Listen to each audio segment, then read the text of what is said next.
Good morning, students. How are you? I hope you are fine. Today we are going to revise poem first, Dust of Snow, written by Robert Frost. So, Dust of Snow is a single poem, but symbolically it has a deeper meaning. It expresses the significance of smaller things which impact our thought process for the future. The poet is standing under a hemlock tree. It is snowing. Soon, a crow sitting on the tree shakes it and snowflakes fall on the poet. तो जो poet है बेटे, आपको पता है जो poem की reading की थी, तो इसमें कौन सा ट्री की बात कर रहे हैं हम? हेमलॉक ट्री की. जो हेमलॉक ट्री है, it is a poisonous tree. Poet इसके नीचे खड़ा है और स्नोफॉल हो रही है. But in the mean time what happens that a crow comes and sits on the tree, and when it sits, it shakes the tree and the snowflakes fell on the poet. This changes the mood of the poet. Poet जो पहले sad mood में था, जो snowflakes उसके ऊपर गिरती हैं तो उसका मूड चेंज कर देती हैं, and he spends the rest of the day far from being unhappy and sad. Poetic devices are rhyme scheme A B A D. Rhyme scheme A B A D है यहाँ पे. Symbolism hemlock tree and crow. इसमें poetic devices कौन से used हुए हैं? Rhyme scheme is not a poetic device we can say, but the main poetic devices are symbolism and irony. तो symbols कौन कौन से हैं? Hemlock tree and crow. And irony tells that there is a contrast between what is said and what is meant. It is also between what appears to be true and what is the ultimate truth.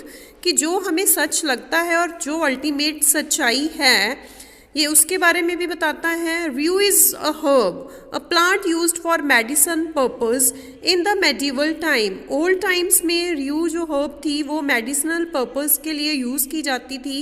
The irony is seen in the poet's use of hemlock tree.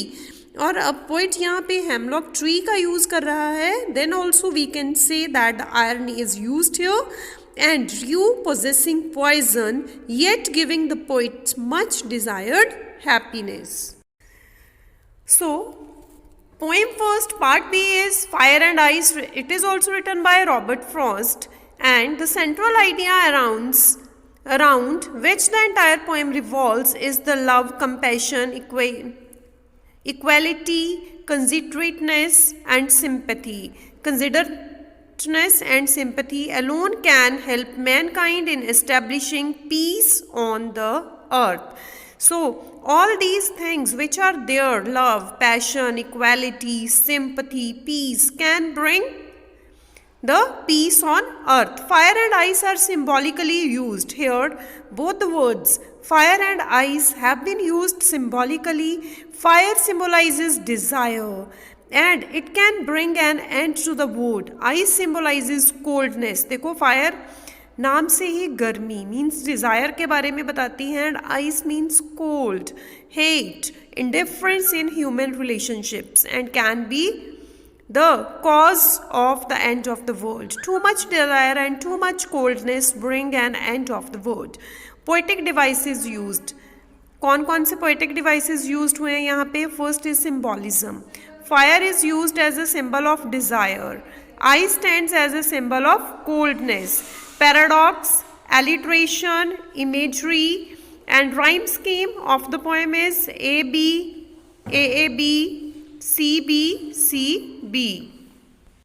A Tiger in the Zoo is the second poem written by Leslie Norris. In A Tiger in the Zoo, the poet describes the mental state of the tiger in the cage.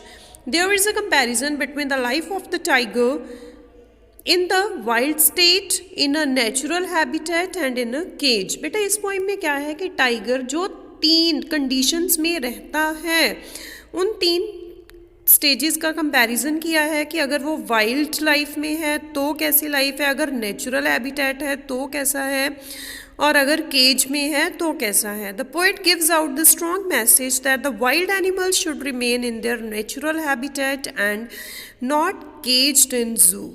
कि जो wild animals होते हैं like tiger है, leopard है, lion है, इन animals को sheep है तो इनको जो भी इनका नेचुरल हैबिटेट है वहीं पे रहना चाहिए, इनको केज में अपने पर्पस के लिए नहीं बंद करना चाहिए। मतलब ह्यूमन क्या है, अपने पर्पस के लिए इतना सेल्फिश हो गया है कि इनको केज में रखता है। केज में कहाँ रखता है, जहाँ तो सर्कस में शो करवाता है इनसे, जहाँ फिर जू वगैरह में रखा जाता है।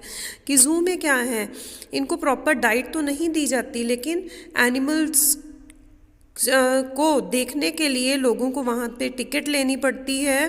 तो इस तरीके से जो ह्यूमन है, जो उनके केयर टेकर होते हैं ज़ू में, वो अपना पर्पस पूरा करते हैं। लोगों को एनिमल्स दिखाते हैं और उनसे पैसा लेते हैं, लेकिन उस हिसाब की जो केयर है वो एनिमल्स को नहीं दी जाती है। Out of this is born the poet strong plea that freedom shouldn't be snatched from the wild animals. It is the request of the poet that freedom should not be snatched from the wild animals. Captivity is the worst kind of punishment given to animals living in the wild state. The poem stresses the idea and necessity of freedom and how valuable it is. Poetic devices used are, first one is repetition, the repetition of the consonant sounds.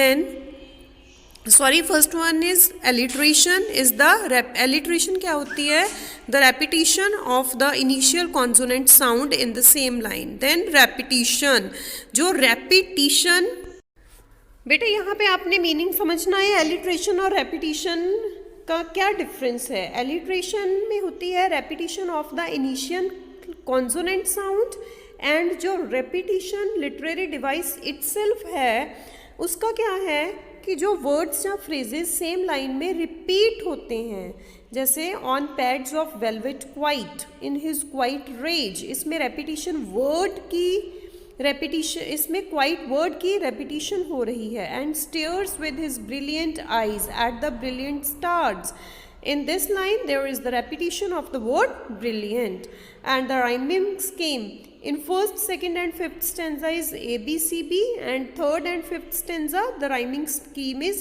A, B, C, D. Right, that's all for today. Thank you. Have a nice day ahead, students.